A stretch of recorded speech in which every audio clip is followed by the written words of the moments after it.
इतिहास में गूंजता एक नाम है भगत सिंह, शेर की दहाड़ सा जोश हो जिसमें ऐसी शान है भगत सिंह। छोटी सी उम्र में देश के लिए शहीद हुआ जवान है भगत सिंह, जो आज भी रोंगटे खड़े कर दे ऐसे विचारों के धनवान है भगत सिंह। नमस्कार, जय भीम। मैं मंजीत सिंह राय एक बार फिर हाजिर हूँ एक और नॉलेजफुल वीडियो के साथ। आज का हमारा टॉपिक शहीद आजम के जीवन पर आधारित है। सैंडर्स की हत्या से लेकर जेल में 112 दिन की भूख हड़ताल तक, असेंबली में बम फेंकने से लेकर फांसी के तख्ते तक के सभी जोशीले किस्से सुनाएंगे आपको। बने रहिए वीडियो के अंत तक। भारत के सबसे महान स्वतंत्रता संग्राम सेनानी भगत सिंह भारत की महान विभूतियों में से एक हैं। मात्र 23 वर्ष की उम्र में इन्होंने देश के लिए अपने प्राण तक न्यौछावर कर दिए। आज़ादी की लड़ाई के समय भगत सभी युवाओं के लिए यूथ आइकन थे। भगत सिंह सिख परिवार में जन्मे थे। बचपन से ही उन्होंने अपने आसपास अंग्रेजों को भारतीयों पर अत्याचार करते हुए देखा था, इसलिए कम उम्र में ही देश के लिए कुछ कर गुजरने की भावना उनके मन में बैठ चुकी थी। भगत सिंह का जितना भी जीवन रहा संघर्षों से भरा रहा।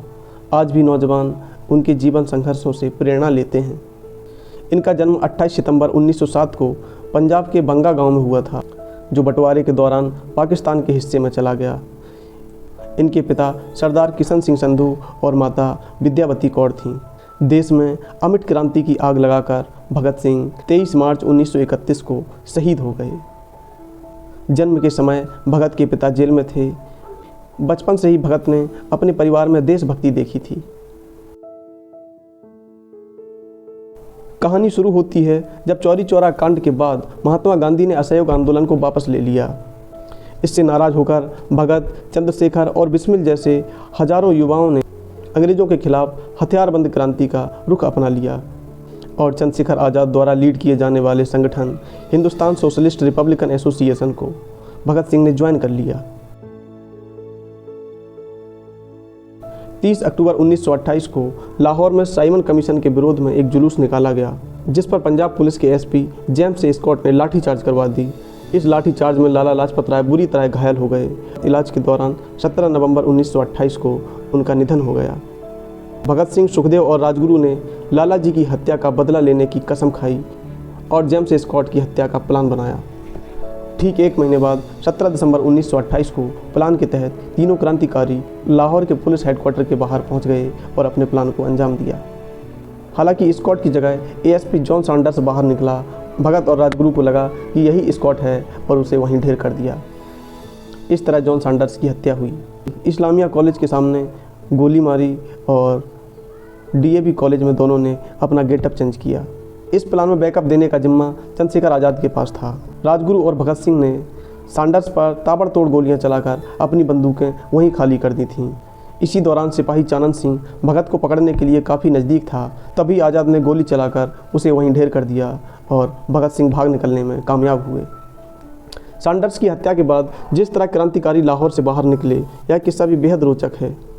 कांड के बाद पुलिस से बचने के लिए भगत सिंह एक सरकारी अधिकारी के भेष में ट्रेन के फर्स्ट एसी डिब्बे में क्रांतिकारी शहीद भगवती चरण बोहरा की पत्नी और उनके बच्चे के साथ तथा अर्दली के भेष में राजगुरु को लेकर कलकत्ता भाग गए और आज़ाद ने साधु का भेष बनाया मथुरा के लिए निकल लिए। भगत को फांसी भले ही लाहौर सेंट्रल जेल में हुई थी, लेकिन इनकी गिरफ्तारी यहाँ से 400 मील दूर दिल्ली में सेंट्रल असेंबली में हुई थी। आज की डेट में ये भारत की पार्लियामेंट है। उस समय यहाँ पर ट्रेड डिस्प्यूट बिल और पब्लिक सेफ्टी बिल पर चर्चा हो रही थी।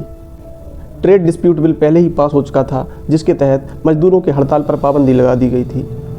वहीं पब्लिक सेफ्टी बिल के जरिए ब्रिटिश सरकार संदिग्ध व्यक्तियों को बिना मुकदमा चलाए हिरासत में रख सकती थी।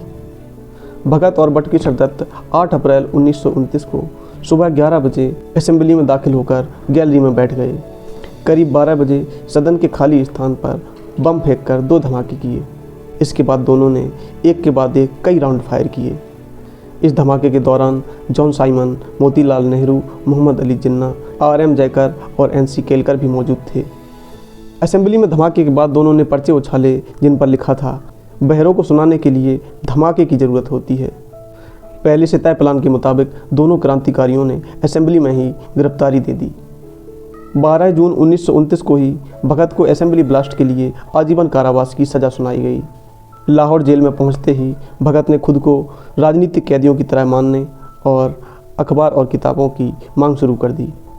जब अंग्रेज़ों ने मांग को ठुकरा दिया तो 15 जून को भगत सिंह और उनके साथियों ने भूख हड़ताल शुरू कर दी। यह भूख हड़ताल 112 दिन के बाद समाप्त हुई। इधर 10 जुलाई को सैंडर्स हत्या केस की सुनवाई शुरू हुई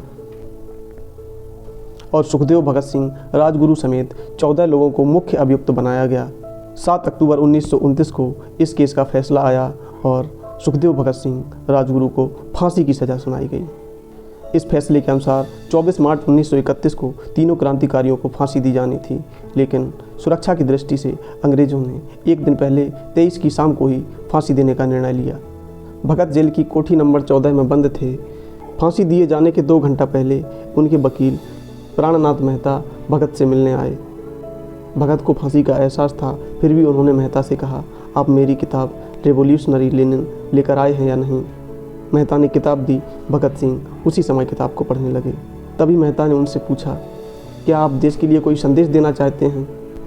भगत ने किताब पढ़ते पढ़ते कहा, सिर्फ 2 संदेश, साम्राज्यवाद का नाश हो और इनकलाब जिंदाबाद। इसके बाद भगत ने कहा कि आप नेहरू और सुभाष चंद्र बोस को मेरी ओर से धन्यवाद कहना, उन्होंने मेरे केस में गहरी रुचि ली थी। भगत को जब मालूम हुआ कि 24 मार्च की बजाय एक दिन पहले ही 23 की शाम को फांसी होनी है, तो उन्होंने जेलर से कहा, क्या आप मेरी किताब का एक चैप्टर भी पूरा नहीं पढ़ने देंगे। जेलर चरत सिंह ने फांसी के तख्ते पर खड़े भगत के कान में फुसफुसाकर कहा, वाहे गुरु को याद कर लो। भगत ने जवाब दिया, पूरी ज़िंदगी मैंने ईश्वर को याद नहीं किया। असल में कई बार मैंने गरीबों के क्लेश और उनके तकलीफ़ों को लेकर ईश्वर को कोसा है। अगर अब मैं ईश्वर से माफ़ी मांगूं तो मुझसे बड़ा डरपोक और कोई नहीं होगा। जैसे ही तीनों क्रांति फांसी के तख्ते पर पहुंचे तो जेल से सरफरोशी की तमन्ना अब हमारे दिल में है, इनकलाब जिंदाबाद, हिंदुस्तान आज़ाद हो के नारों की गूंज सुनाई देने लगी। सभी कैदी जोर जोर से नारे लगाने लगे। यूँ तो शहीद आजम पर लिखते लिखते कलम थक जाएगी, लेकिन फिर भी हमने उनके जीवन पर संक्षेप में चर्चा की। आज इन तीनों क्रांतिकारियों की पुण्यतिथि पर हम सब तीनों शहीदों को श्रद्धांजलि अर्पित करें और नारा लगाएं, इनकलाब जिंदाबाद। यह वीडियो आपको कैसा लगा कमेंट करें, वीडियो को लाइक करें। साथ ही आप किस टॉपिक पर वीडियो देखना चाहते हैं ये भी लिखें। अगर आपने अभी तक हमारे चैनल को सब्सक्राइब नहीं किया है तो कृपया चैनल को सब्सक्राइब करें एवं बेल आइकन पर प्रेस कर ऑल नोटिफिकेशन पर क्लिक करें। धन्यवाद। जय भीम, जय Bharat. Subscribe now and press the bell icon. Never miss an update.